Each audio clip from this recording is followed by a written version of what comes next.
E aí galera, tudo beleza com vocês? Bom, vamos chegando aí na nossa aula de comandos de seleção múltipla, né? Nossa aula 6, certo? Então, nas outras aulas a gente falou um pouco sobre estruturas condicionais, certo?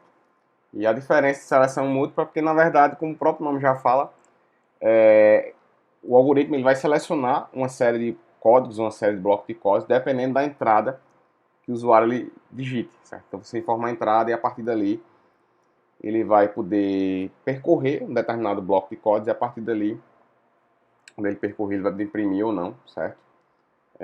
Certo conjunto de instruções que você criou. Então, continuando aí, né, digamos, com a nossa agenda, quando nós falamos aí sobre as estruturas condicionais, né, quando a gente fala sobre uma série de outras, digamos, regras que a gente precisa entender para que nós possamos, né, ou não, manipular determinados códigos, nós falamos sobre a seleção múltipla no primeiro momento usando o comando C, né? Só que o se ele é uma instrução condicional dada à independência da entrada que o valor que o usuário ele forma. Como assim que eu estou falando, né? Porque o se ele vai comparar a expressão, não necessariamente o valor, certo? E um pouco diferente do se, a seleção ela compara um valor e não necessariamente uma expressão, certo? Ah, professor, mas eu posso criar uma expressão antes do valor e aquele valor ele, enfim, ser comparado na seleção? Pode. Da mesma forma que também, caso aconteça determinado valor, você pode utilizar a expressão dentro dessa seleção, certo? Então vai depender, na verdade, da ordem que você estabeleça. Vai ser recomendado, na verdade, a gente trabalha dado uma determinada situação que você entenda como sendo uma situação ideal, beleza? Então a sintaxe básica para a seleção é essa daí. A gente trabalha com escolha, que equivale para as linguagens de programações ao switch, certo? Uma variável que ele vai selecionar para que a partir dali aquele valor ele seja comparado. E as sintaxes caso, no caso valor 1, no caso se a variável tiver aquele valor, caso valor 2, até as variáveis que você queira comparar. E caso não seja nenhuma das situações anteriores, você escreve caso contrário e aí sim você bota como se fosse uma exceção, né? Observe um detalhe aí que em cada segmento, em cada seleção, você vai ter a cláusula pare, né? Então, que é o equivale ao break da maioria das linguagens que a gente tem atualmente no mercado. Por quê? Porque ele entrando naquele bloco, ele se encerra ali, certo? Então, o fluxo ele se encerra ali. O programa pode até não encerrar ali, mas o fluxo ele se encerra ali. Na maioria das vezes, né, enfim, quando a gente cria pequenos algoritmos, pequenos códigos, aquela situação ela encerra, certo? Uma determinada tarefa que a gente começou um pouquinho mais atrás nas instruções anteriores, né?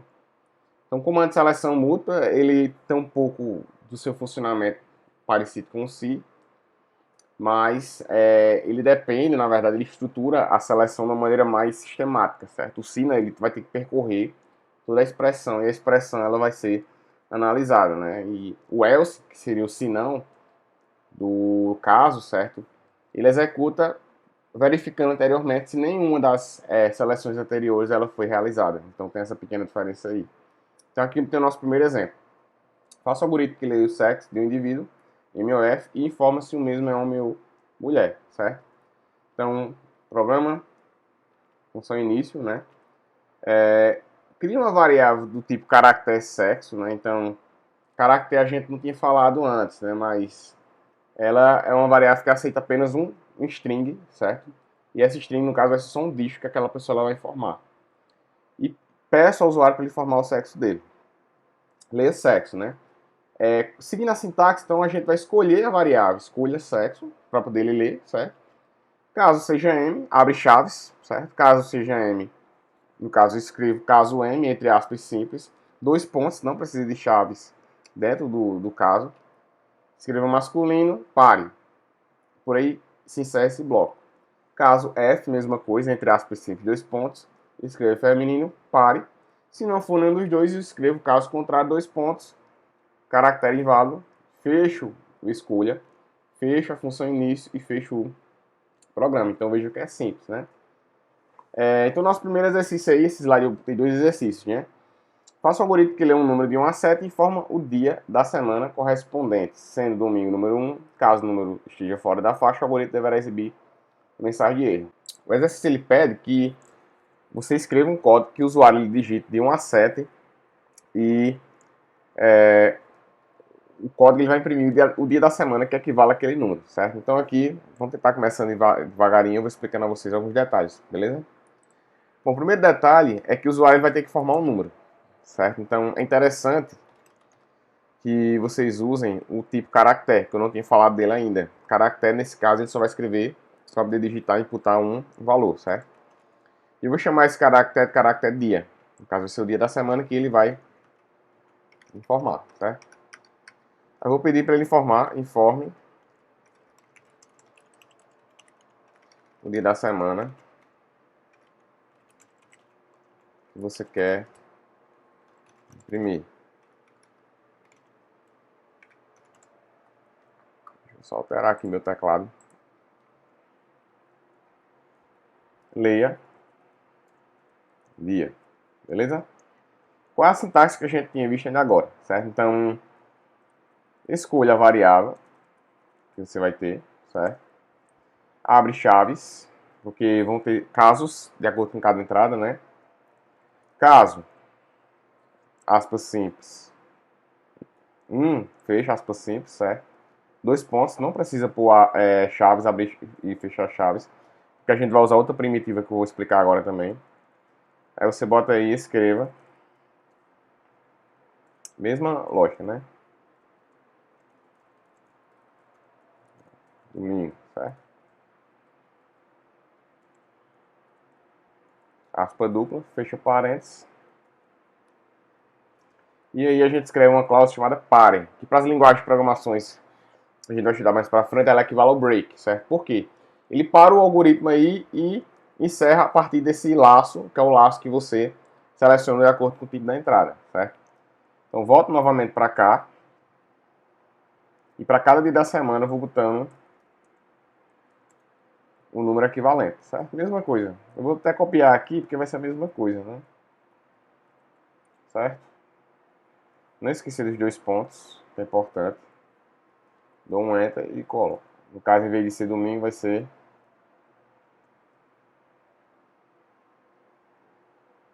segunda-feira, né?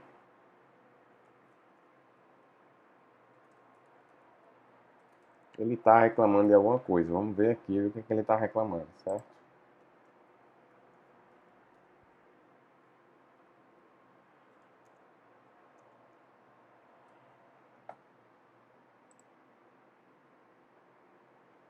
Caractere dois pontos é necessário após o caso. Mas está aqui, né?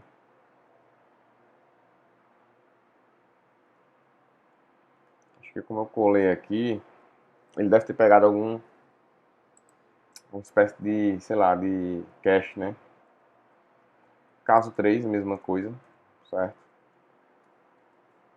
Aspas simples, dois pontos, colo, né? Terça-feira, certo? Mesma coisa, caso 4,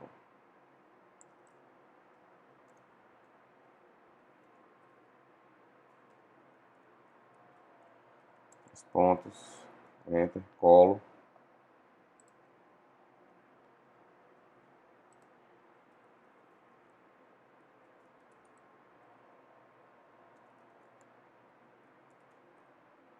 Feira, caso 5, colo também. Deixa eu dar um espacinho aqui para ficar legal.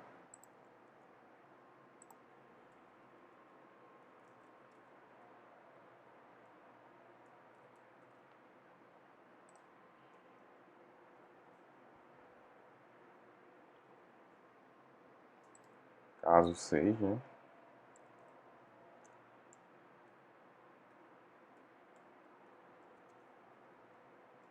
Dois pontos que eu esqueci aqui.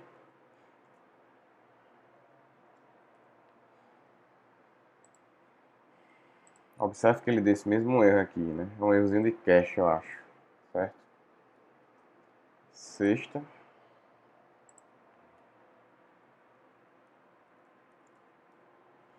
Não tem problema ficar uma letra maiúscula, outra minúscula. Para o exemplo pra vocês verem, né? Caso 7, que é o último dia, certo? Escreva sábado, né?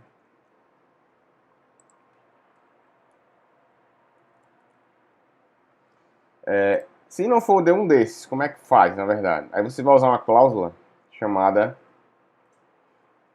Deixa eu só terminar aqui. Que a gente também já viu ainda agora, que é o caso contrário, né?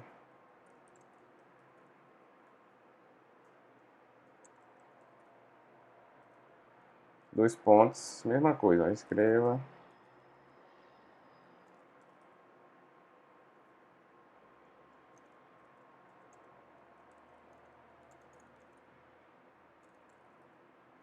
Vou botar só assim, não é o dia da semana, certo? Então, observem aí que nosso código ele ficou pronto. Deixa eu só posicionar ele aqui. E agora a gente vai rodar. Beleza? Então observem os detalhes aí do código, né? Só para finalizar. Escolha como primitiva, né? A gente já tinha falado no primeiro exemplo, slide. Todos os casos com aspas simples, porque nesse caso estou usando um string com caractere. E a última primitiva é que se não for nenhum dos anteriores, é porque vai ser caso contrário e você joga uma mensagem, né? Ele informa o dia, certo? Que eu desejo imprimir, vou botar 5. 5 vai equivaler a quinta-feira, né? Então é quinta-feira, beleza? Vou rodar outro exemplo também, vou botar o 7, que vai ser o sábado, né? E por fim, pra gente testar, eu vou botar aí, sei lá, 9. Ele vai dizer que não é dia da semana. Ele pede que o usuário digite, né, dois números, e ele digita também um símbolo que vai equivaler à operação aritmética que ele vai querer, certo? Então, processo parecido com o que a gente viu agora, no exemplo anterior, no exercício anterior, né? Eu criar aí um caractere chamado OP, vou denominar ele de operador, certo? Eu vou criar aí um real, que eu vou ter no 1 e no 2, certo? Vou pedir aí, digite dois valores que ele vai guardar. Vou fazer separado, certo? Digite o primeiro valor.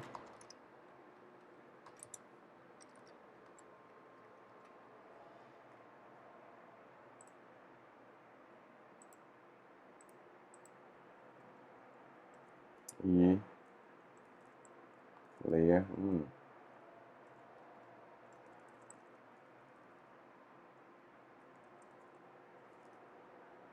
mesma coisa, certo?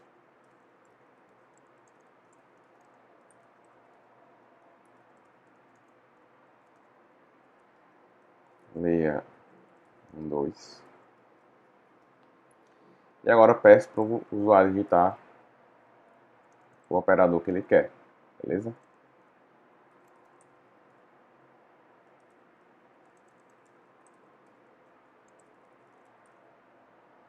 Vou botar aqui mais, né?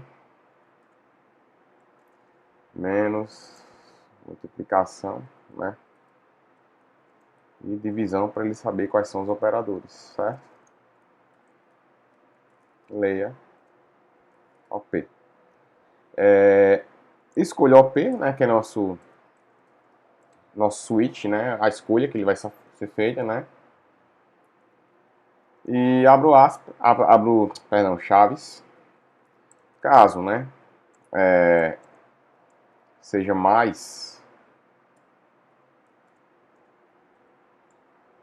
dois pontos. Opa. Então, ele vai fazer o quê? Ele vai fazer... Posso fazer tudo na variável só, certo? Para não ter que criar outra variável, vou somar o valor de num e num 2 dentro do próprio num, certo? Ou então, na verdade, é melhor criar uma variável chamada soma, né? Vai ficar mais fácil para vocês entenderem, certo? Então, soma recebe no 1 mais no 2. Aqui abaixo, bota e escreva a soma foi, dois pontos, fecho, aspa, duplo, vírgula, a variável soma, certo? Mesma coisa para a subtração. Então, o processo é o mesmo, só substitui os valores, certo? Caso, menos, né? Vou pegar aqui, copiar esse textinho aqui. Vou colar aqui. Vou criar uma variável sub, uma variável mu, uma variável div. Professor, posso ou preciso criar tudo isso? Não precisa, certo? Você pode criar uma variável que você quiser.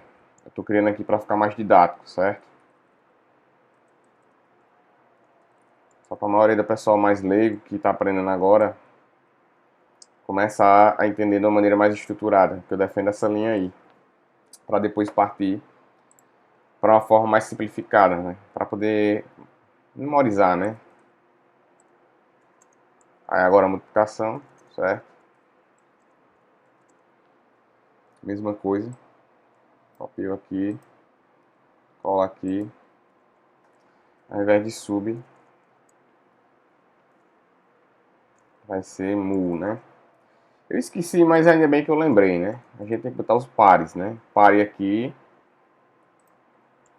também, né? Acho que alguns de vocês já devem ter percebido. Pare aqui também.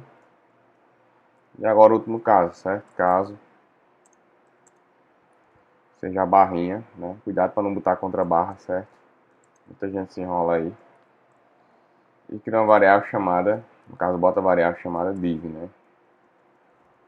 Só corrigindo aqui também que aqui é vezes. E aqui é divisão, pequeno 1, subindo um 2. Aqui não é subtração, é multiplicação. Aqui também eu substituo a variável. Vindo você copiar e colar é isso, né? E aqui é div, né? A divisão. É mais trabalhoso do que escrever. E aí, por fim, caso contrário, né?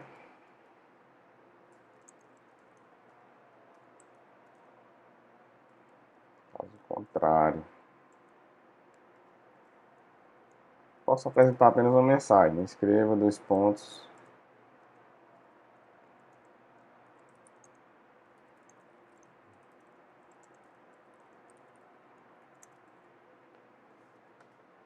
Certo?